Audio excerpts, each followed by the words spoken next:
What's up, guys? Ian here, coach of your Ladner Lanturn, bringing you guys our Week 12 team builder for the League of Extraordinary Trainers. This week we are taking on Loco and the New Jersey Houndooms, the only other Canadian in the entire league.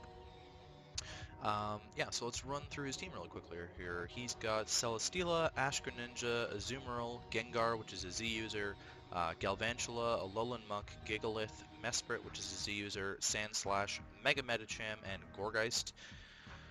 I'd love to preface this by saying that I'm going to win, but my team has an abysmal matchup against his. Celesteela basically hard walls my entire team, so we're not going to have a good time in this match. I really doubt it.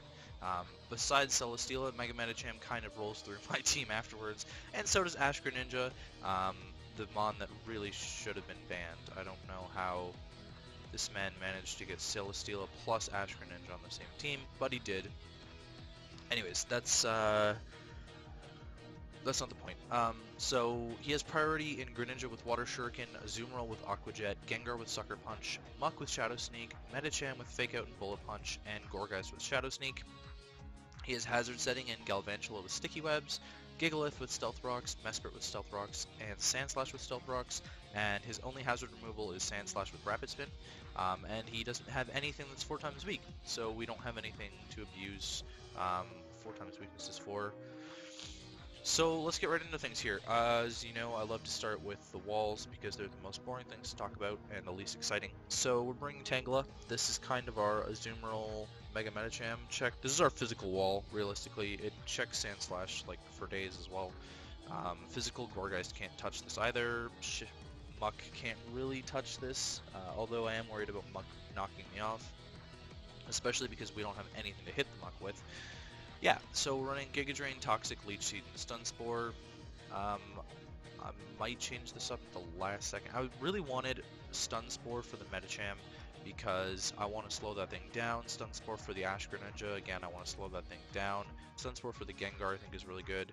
Unfortunately, I can't touch the Azumarill except for Toxic. But that's the play, is to Toxic the Azumarill anyways.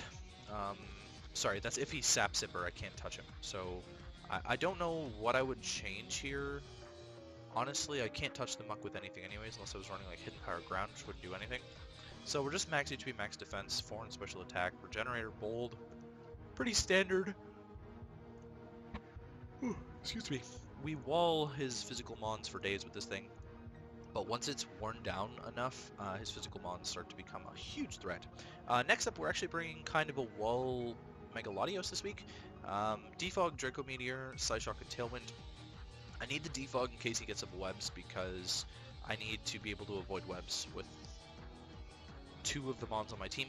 I don't care about speed on Tangle, and I don't care about speed on another mon that we'll talk about in a sec.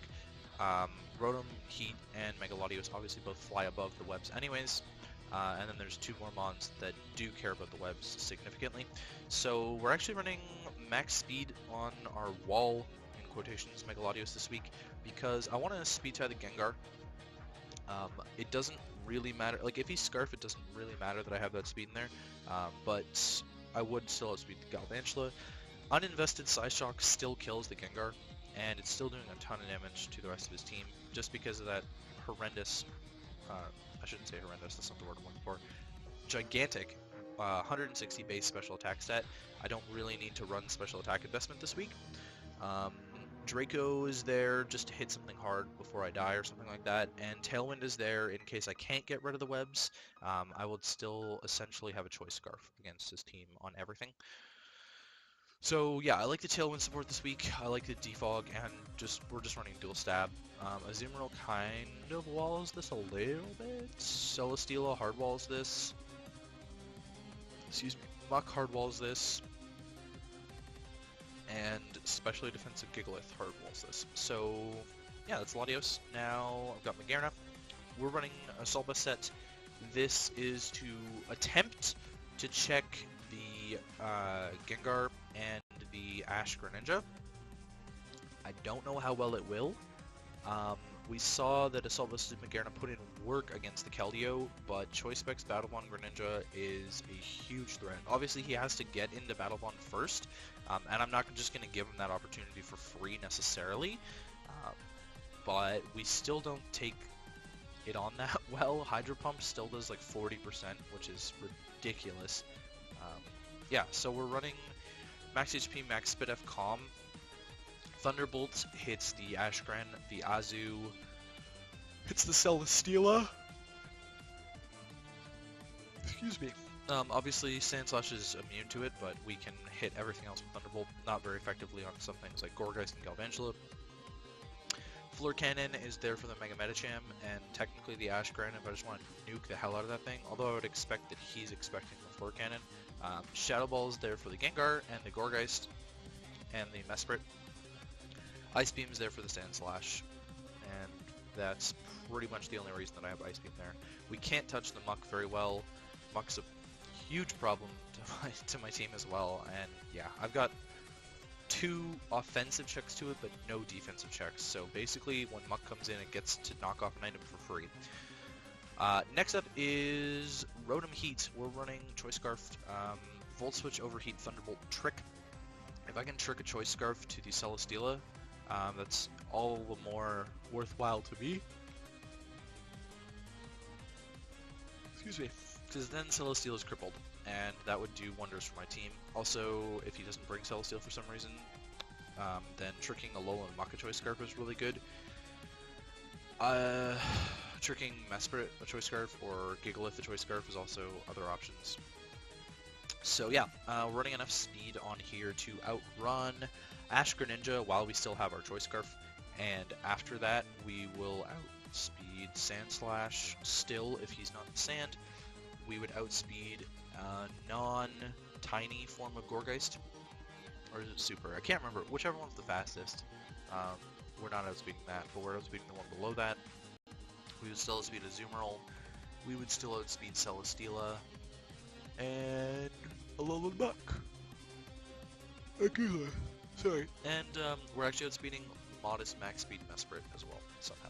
But yeah, Max Special Attack Modest, trying to do as much damage as we can, Rotom-Heat. Get some momentum. He does only have the 1 ground type in Sandslash. He seems to bring it a lot because it's his only spinner that he drafted, like it's his only form of hazard removal that he drafted. So he brings Sandslash a lot, so I wouldn't be surprised to see it, and it's likely to switch into this, in which case Overheat's the best play. Overheat is not the best play against Ashgren or Azumarill though. Actually, I don't know how well Ashgren takes an Overheat. I don't think it's that well. Yeah, that's kind of cool. Next up we have Mamoswine, because it's not as cool as the Nidoking set. So we're going to go with Mamoswine next. Choice Scarf Thick Fat. Thick Fat's not even that useful this game because he doesn't really have ice coverage or fire coverage. Like, he doesn't have ice stab or fire stab. Excuse me. But he does have fire coverage in like Celesteela with Flamethrower, and ice coverage in like Ashgren with Ice Beam. I mean, that's pretty much it, besides like Ice Punch, Fire Punch from Medicham, which I'm likely dying to anyways. So yeah, there's no better ability because I don't have rocks in this thing, so we're not gonna set up rocks. Earthquake, Ice Shard, Icicle Crash, and Knockoff. I think Mesprit's probably gonna be a switch into this, or Celesteela, and I'd love to get rid of their item, so that's what Knockoff's there for. Gengar's obviously grounded in this gen, so that thing's getting bopped by an Earthquake. He's got a lot of things that get bopped by an Earthquake, Gourgeist being one of the things that doesn't, and that thing is going to die to an Icicle Crash because Mamoswine's a beast. Max Attack Adamant, we're running enough speed to outrun Sandslash not in sand. Yeah, Adamant, I could afford to run Adamant, so we're going to hit like a truck. And last but not least is Trump Card, our Nidoking. This is a really cool set that we're running this week. It's Life Orb, Sure Force, but we're running Physical Nidoking, because I think Physical Nidoking does more work to his team than Special does, and I think Muck kind of hard walls Special Nidoking, so we're not running with that, and we're running Physical instead. Thunder Punch is there to hit the Celesteela. It also hits the Azu and the Ashgren if they're switching on me for some reason. Earthquake is really good stab, and it hits most of his team. Earthquake, we're taking Life Orb recoil from though. Ice Punch is hitting the Sandslash and the Gourgeist, and Sucker Punch is there in case I need it. So the thing is that Sucker Punch and Earthquake both take Life Orb recoil, which is why you don't see Physical Nidoking run that often, because Special Nidoking can benefit in all 4 move slots and not take Life Orb recoil. However, like I said, Alolan Muck Assault Vista Alolan Muck just completely hard walls Special Nidoking.